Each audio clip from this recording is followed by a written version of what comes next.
Australian DeFi Association, as well as the Data Science and AI Association of Australia.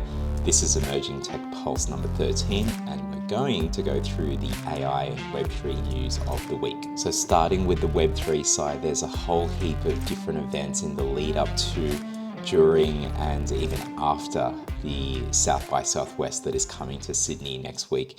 If you've been living under a rock, you might not have heard about it, but there's going to be some amazing, creative, technological, and just a whole lot of educational stuff going on around the city of Sydney, and we're very lucky to be involved.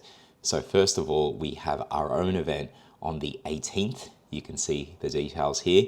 This is our usual monthly event. This time we're doing it over at the Scale Up Hub. So with our partners at Stone and Chalk, we're going to be down at Haymarket, so make sure you go to the right address. There's a really cool new space that is part of Tech Central, and we'll be talking about the things that we've seen, given that some of us have come back from Asia with a trip over there for Token 2049, as well as a few other things. So we'll be going through that. We'll see some of our sponsors there. There's going to be a whole lot more networking, a whole lot of questions, and yeah, it's going to be a really interactive event. So looking forward to that one. So if you've missed out, the tickets, they are up on the South by Southwest website, but we do know that some people aren't able to get to all of those things there, or they might find it a bit too expensive.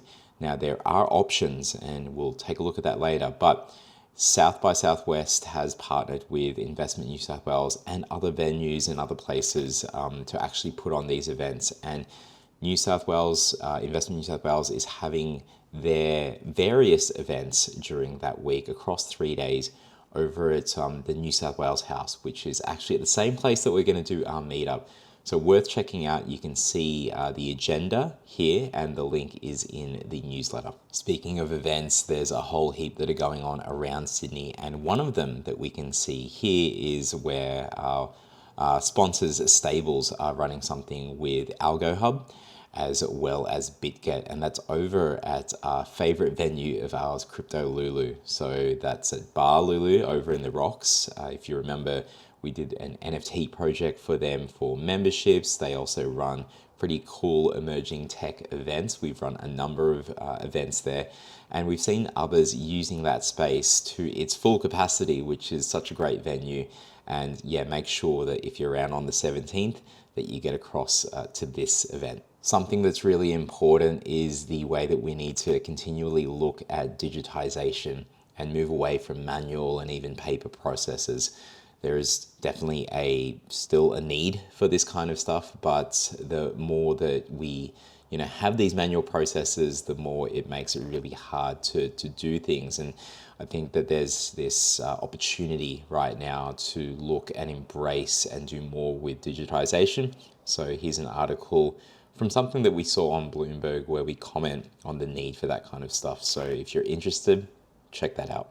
Another thing that was in the news was seeing a great bit of news for Coinbase. Our friends over there have attained a market license over in Singapore, which is really important if you're going to break into any country and expand your offering.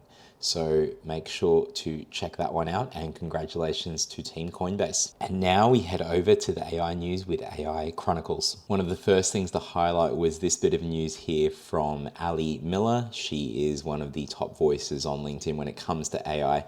And what she's looking at here is, do we move from an era where instead of going on Instagram and maybe doom scrolling, or even if you're not, just using the current crop of social media apps out there to not really waste time, but to fill the time and the gaps that one may have, do we move from something like that to something far more interactive, very akin to the kind of stuff that you might have seen in the movie Her?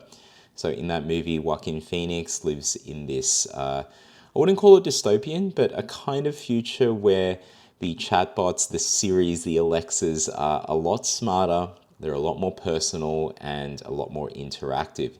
So is that the future that we might head to, and how people might spend their time instead of getting on Instagram? seeming likely, but we'll have to wait and see. But check out the link to that, and like I said, that's in the AI Chronicles newsletter. Something else that you might have missed if you were living under a rock last week was the release of a whole heap of papers and a whole heap of access to, mainly from the influencers or to the influencers in the AI space that are getting early access to this, but certainly people we know in the community. There's things like DALL-E, which we spoke about last week, DALL-E 3, the upgraded engine that is rivaling Midjourney and is now available as part of ChatGPT.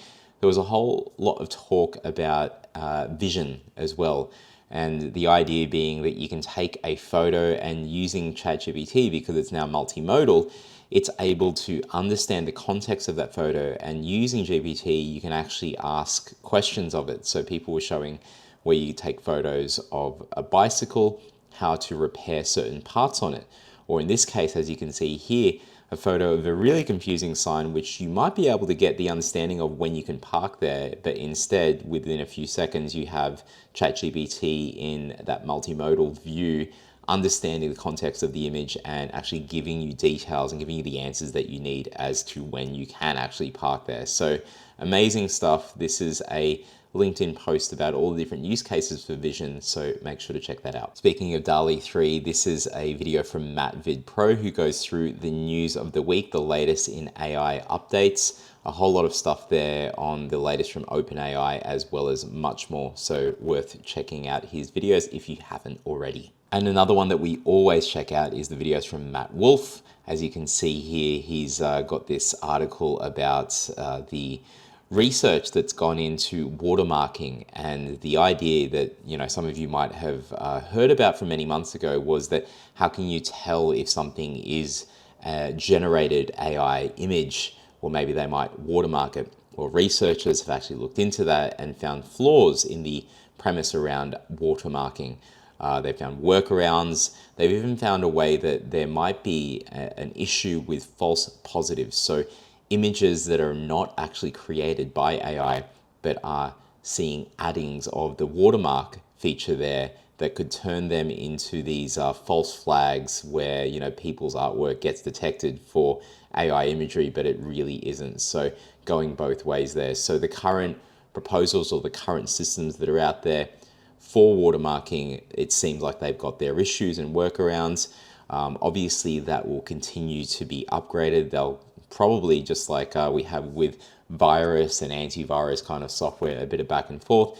But there are some, not opponents, but there are some commentators out there that think that it's probably the cat's out the bag. There's not really a way to tackle that anymore because there's always going to be these workarounds.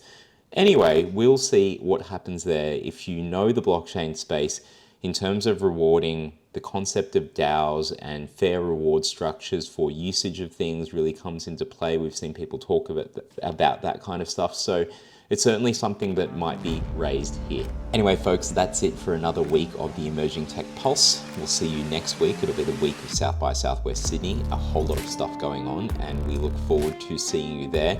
And if you're looking forward to other events going on later this year, we've got a whole lot more. There's OzCryptoCon later in November, as well as the Blockies from Blockchain Australia. And then there's Crypto Assembly late in November. So there's so much more. We'll go through all of that, and we will see you soon.